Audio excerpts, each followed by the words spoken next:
U cilju priprema za njen doček, uspio sam i roditelje da kaširam napolje. Sada je tu bilo sve za jedno osnovno zavođenje. Videorekorder, krevet, prigušeno svjetlo. Tokom prije podneva je na preporuku svoje sestre dolazila k meni u klub Dimonaj da ju upotpuni muzičku kolekciju na kaseti. Ali nigde kasete. Onda istoga dana još 2 puta zaboravljala da je donese. Vidim koliko je sati i lako je pridobijem za pravljenje nekoliko fotografija. One su išle od onih pobožnih sa skrštenim rukama do zabranjenih za publiku ispod 8 godina. Jedan zagrljaj i jedan poljubac.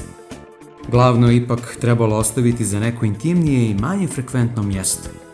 Tako smo se upoznali i uzgred dogovorili da se vidimo uveče.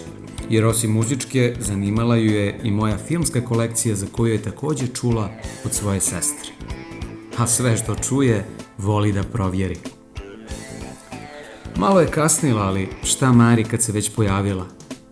Kosa je pala na oči, zadihana, osmijeh koji otkriva sve zube, a naročito zgodno napuklu jedinicu gore desno. Rukovali smo se, a njena ruka laka kao parče praznine. Samo da takva nije i tamo gdje treba da je ima.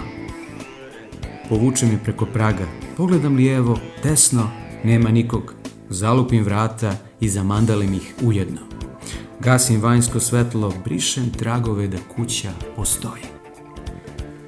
Igre joj oči, gleda me preplašena umiljata zvijer, film će gledati iz ležećeg stava. Meni ostaje neudobna varijanta.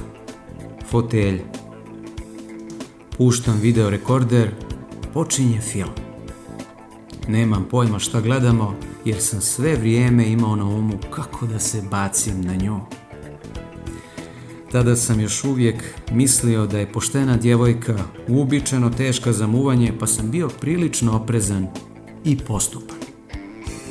Ona nije imala tih problema i već poslije 10 minuta me začuđeno pitala: zar ćemo da gledamo film? Nego šta ćemo ako sam je zbog toga pozvao?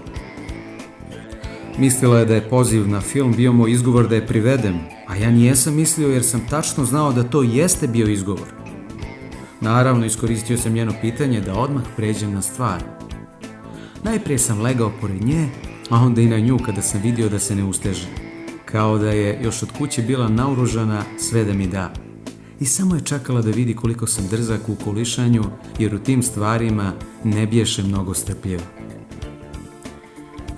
U prolazu niz zakopčano tijelo slučajno domašim njena stisnuta koljena, a ona se kao na senzor razdvoje.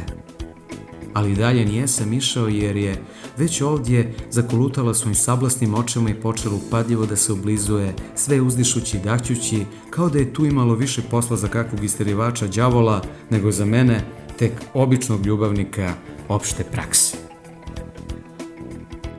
Nijesam smio ni da pomislim šta bi se u nastavku desilo da neko, da mu Bog pomogne, nije pozvonio. Imao sam sjajan izgovor da siđem sa nje i izgubim se bar na tren. Tamo su baš nju tražili i ja sam iz cuga priznao gdje je.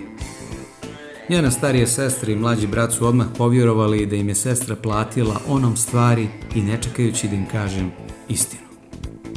Ona se dovukla do vrata, a oni su je odvukli dalje.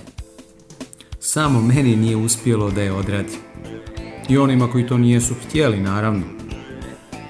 Mirno je mogla da se izvučava kao školski primjer nimfomanke. I ne samo u teorijske svrhe. Pustio sam film od početka.